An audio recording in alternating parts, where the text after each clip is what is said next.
కృపా కనికరం సమాధానం గల మా పరలోక తండ్రి, మరోసారి మీ ఘనమైన నామానికి వందనాలు స్తోత్రాలు చేసుకొస్తున్నాం. గత రాత్రి కాలం అంతా మంచి నిద్ర, మంచి విశ్రాంతి చేయాలి. స్తోత్రం.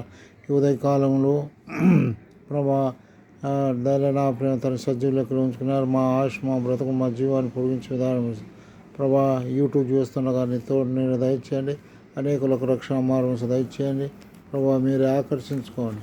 యేసుక్రీస్తు పరిశుద్ధ నామమున స్తుతించి ప్రార్థించి వేడుకొనుచున్నాం తండ్రి. ఆమేన్. పరిశుద్ధ గ్రంథములో ఆదికాండం 22వ అధ్యాయంలో 5వ వచనంలో దేవుని వాక్యం ఈ విధంగా రాయబడింది. తన పనివారితో మీరు గాడిదతో ఇక్కడనే ఉండుడి, నేనును ఈ చిన్నవాడు అక్కడికి వెళ్ళి దేవునికి మొక్కి మరలా మీ వద్దకు వచ్చేదామని చెప్పి దేవునికి మొక్కి వచ్చేదామని చెప్పినాడు. ఎవరికి? పనివారికి. ఎవరు? అబ్రహాం. కాబట్టి సహోదర మృక్కుట అనగా మురుక్కుట, సాగిలపడుట అనేది మనం దేవుని వాక్యంలో ఉండి మనం చూడగలుగుతున్నాం. మృక్కుల, సాగిలపడుట ఇవన్నీ ఆరాధించుటకు మరి పర్యాయ పదాలుగా ఉన్నట్టుగా మనం దేవుని వాక్యంలో మనం చూడగలుగుతున్నాం. కాబట్టి సహోదర మరి మృక్కుట అనగా మరి అబ్రహాము నిజముగా మరి ఇస్సాకును తీసుకొని పోయి మోరియా పర్వతం మీద దహన బలిగా అర్పించాలని దేవుని చెప్పిన మాట ప్రకారము వెళుతున్నాడు. అయితే పని వాళ్ళతో ఏం చెప్తున్నాడు? నేనును నా చిన్నవాడు మరి మోరియా పర్వతానికి వెళ్ళి దేవునికి బలి అర్పించి వస్తాము అని అంటున్నాడు. అయితే వాస్తవంగా నిజముగా వస్తేది ఎవరు? ఒక్కరే వచ్చేది. ఇస్సాకు మాత్రం రాడు. అయితే విశ్వాసముతో ఆ మాట చెప్పినట్టుగా అబ్రహాము మన దేవుని వాక్యంలో నుండి మనం చూడగలుగుతున్నాం. కాబట్టి సహోదర ఈ ఉదయకాల సమయంలో మరి దేవుని వాక్యంలో నుండి చూసినట్టయితే మత్తయి సువార్త 14వ అధ్యాయం 33వ వచనంలో మరి ఆ శిష్యులు దోణిలో ఉన్నప్పుడు మరి అక్కడ తుఫాను రేగి గాలి చేత కొట్టబడుతుంది. తుఫాను నీళ్ళ సముద్రంలో మునిగిపోయే సమయంలో మరి యేసుక్రీస్తు ప్రభువారు వచ్చి వాటిని గాలిని తుఫాను గర్దించగా అవి మిక్కిలి నిమ్మలమాయను అని దేవుని వాక్యం రాయబడింది. అంత మాత్రంగా నిమ్మలమాయను. ఈయన ఎవరో తుఫాను గాలి లోబడుతున్నవి అని దేవుని వాక్యంలో మరి వారు ఈయన నిజముగా దేవుని కుమారుడు అని వారు గ్రహించగలిగినట్టుగా అప్పుడు ఆయనకు మురికినట్టుగా మనం చూడగలుగుతున్నాం. కాబట్టి సహోదర వీళ్ళు శిష్యులు మృక్కుట ద్వారా ఏం కలిగింది? వాళ్ళు మరణంలో నుండి జీవంలోనికి దాటి ఉన్నారు. వారు మరి నిజంగా వారు సముద్రంలో మునిగిపోయేవారే, వారు నశించిపోయేవారే. అయితే మృక్కుట ద్వారా ఏం కలిగింది? వరకు జీవం కలిగింది. అందుకే యోహాను సువార్త 5:24 వచనంలో ఏముంది? నా మాట విని నన్ను పంపిన వాని యందు విశ్వాసం వాడు మరణంలో నుండి జీవనం దాటి ఉన్నాడు అని దేవుని వాక్యంలో రాయబడింది. కాబట్టి సహోదర ఈ యొక్క మధ్యాహ్న కాల సమయంలో దేవుని వాక్యంలో నేను చూసేదేమంటే ఆయనకు మురికినట్టుగా మనం చూడగలుగుతాం. పేతురు కూడా ఏం చేసినాడు? ఆయన మాటను నమ్మినాడు. ప్రభా నేను మరి ఎవరు ప్రభా అంటే నేను నీళ్ళ మీద నడుచుతాను ప్రభా అంటే రమ్మన్నాడు. సముద్రంలో నడిచినాడు. నీళ్ళ మీద పేతురు నడిచినాడు. అయితే యేసు ప్రభు వైపు చూసినంతవరకు నడిచినాడు. ఎప్పుడైతే యేసు ప్రభుని గాలిని చూసినాడు అప్పుడు మునిగిపోగా సాగినాడు. కాబట్టి సహోదర పేతురు కూడా ఏమైపోయినాడు? ఆ నీళ్ళలో మునిగిపోయేవాడు. అటువంటి వాడు మరి దేవుని యందు విశ్వాసం ఉంచి ఆయనను రక్షించుకున్నట్టుగా మనం చూడగలుగుతున్నాం. ఇంకా దేవుని వాక్యంలో ఉండి మనం చూసినట్టయితే మరి ఒకటో సమూయేలు గ్రంథంలో మనం చూసినట్టయితే హన్నా ఎల్కానా వారికి సంతానం లేదు. అయితే వారు కూడా దేవుని మురికినట్టుగా మనం చూడగలుగుతున్నాం. వారికి మురుకుట ద్వారా ఏం కలిగింది? వారికి సంతానం అనుగ్రహింపబడింది. తర్వాత ఆ సంతానము మళ్ళీ ఏం చేసినాడు? దేవునికి ప్రతిష్ఠించినట్టుగా మనం చూడగలుగుతున్నాం. కాబట్టి సోదర ఈ మధ్యాహ్న కాల సమయంలో ఆయనకు నువ్వు మొరుకుతున్నావా? ఆయన ఆరాధించుతున్నావా? ఆయన చేసిన మేలును బట్టి నువ్వు ఆరాధించగలుగుతున్నావా? ఇంకా దేవుని వాక్యంలో మనం చూసినట్టయితే యోహాను సువార్త 9వ అధ్యాయంలో ఒక గురుడ్డివాడును 9వ అధ్యాయం 38వ వచనంలో మరి ఏం చేసినాడు? గురుడ్డివాడు ముక్కినాడు దేవుని, యేసు ప్రభును మురికినట్టుగా మనం చూడగలుగుతున్నాం. అంటే సోదర మృక్కుట ద్వారా ఏం కలిగింది? ఆ గురుడ్డివానికి కన్నులు తెరవబడినాయి. యోహాను సువార్త 9వ అధ్యాయం 38వ వచనంలో ఆ మాట రాయబడినట్టుగా మనం చూడగలుగుతున్నాం. అంత మాత్రం కాక ఇంకా దేవుని వాక్యంలో మనం చూసినట్టయితే కన్నులు తెరవబడి మరి సమాజంలో తిరుగుతున్నాడు. అయ్యా నీ కన్నులు ఎట్టొచ్చినాయిరా అని అనేకులు అడిగినారు. అయ్యా మరి యేసు ప్రభువారు నీ కన్నులు తెరిచినాడా అని వారి ఎంతో కుచ్చి అడిగినారు. అయితే ఆయన యేసు ప్రభువో పాపల రక్షకుడో నాకు తెలియదు, కానీ నే మటుకు ఒకప్పుడు గుడ్డివానిగా ఉంటే ఇప్పుడు నేను చూస్తున్నాను అని తాను సాక్ష్యం చెప్పినట్టుగా మనం చూడగలుగుతున్నాం.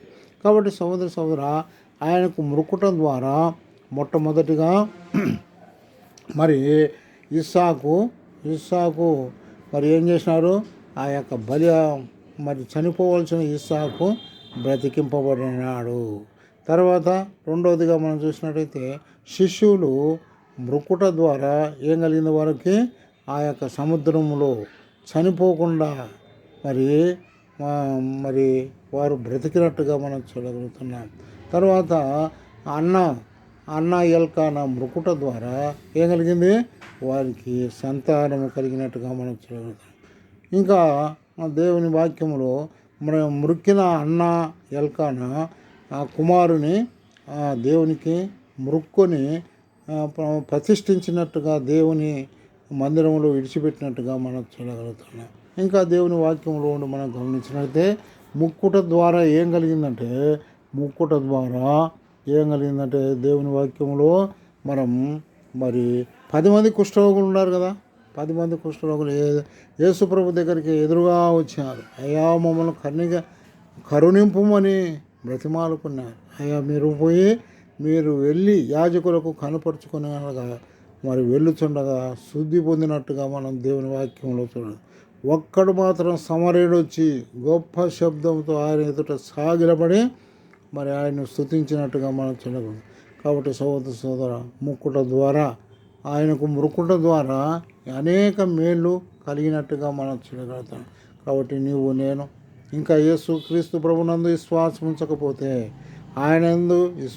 ఉంచకపోతే, ఆయన దేవుని కుమారుడని అంగీకరించకపోతే యేసు ప్రభువారు నీ కొరకు నా కొరకు ఆ పరలోకం వదులుకొని భూలోకానికి వచ్చి ఆ కలవరి శిలువలో బలి రక్తం కార్చి చనిపోయి సమాధి తిరిగి లేచినాడు.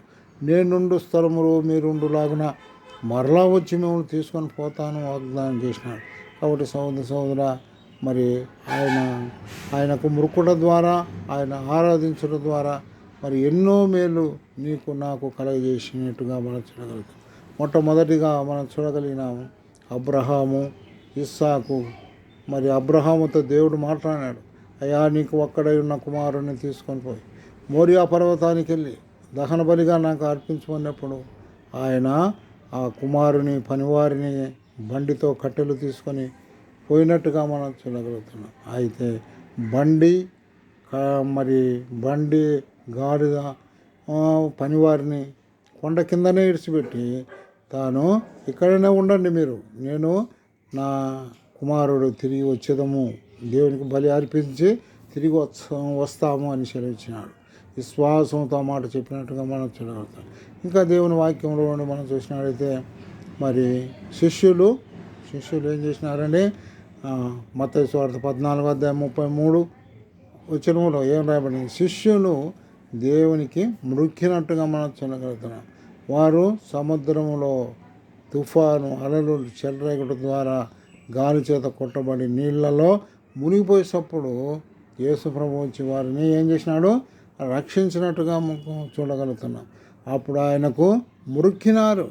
ఈయన నిజముగా దేవుని కుమారుడని మొక్కినట్టుగా మనం చూడగలుగుతున్నాం. పేతురు కూడా మరి సముద్రంలో నడిచినాడు. ఆయన చూసినప్పుడు అయితే ఎప్పుడైతే గాలిని సముద్రాన్ని చూసినారో మునిగిపోసాగినాడు. కాబట్టి సహోదర నీ విశ్వాసం నా విశ్వాసం ఏ విధంగా ఉంది? హన్నా ఎల్కానా వారి కొడుక దేవుని మందిర ఆవరణంలో శిలోహుల్లో ముక్కుకొని మురుకుట ద్వారా వారికి ఏం కలిగింది? సంతానం కలిగినట్టుగా మనం చూడాలి. మళ్ళా మొక్కుకొన్నాడు, అయ్యా మాకు సంతానం ఇచ్చే నీకు కుమారుని అర్పించుదాము అని. కాబట్టి కుమారుని అర్పించినట్టుగా మనం చూడగలుగుతాం. గురుడివాడు మురుకుట ద్వారా పుట్టినది మొదలుకొని గురుడివాడైన వానికి కన్నులు తెరవబడి ఆయనే మరి క్రీస్తు అని తాను సాక్ష్యం ఇచ్చినట్టుగా మనం చూడదు. కాబట్టి ఇంకా దేవుని వాక్యంలో చూసినట్టయితే లూకా సువార్త 17వ అధ్యాయంలో మనం చూసినట్టయితే 10 మంది కుష్ఠరోగులు కూడా మరి యేసుప్రభు దగ్గరికి వచ్చి, అయ్యా యేసుప్రభా మమ్మల్ని కరుణింపుము అని మరి విజ్ఞాపన చేసుకున్నారు. అయితే మీరు వెళ్ళి యాజకులకు కనపరుచుకొని అన్నప్పుడు వారు 10 మంది వెళ్ళుచుండగా శుద్ధులైనారు. ఒక్కడు మాత్రం వచ్చి దేవునికి కృతజ్ఞతాస్తులు చెల్లించిన వాడు సమరయుడు సాగిలపడినాడు. కాబట్టి సోదర ఆ ఒక్కడు సాగిలపడడం ద్వారా అతనికి కుష్ఠరోగం నయమైనట్టుగా మనం చూడగలం.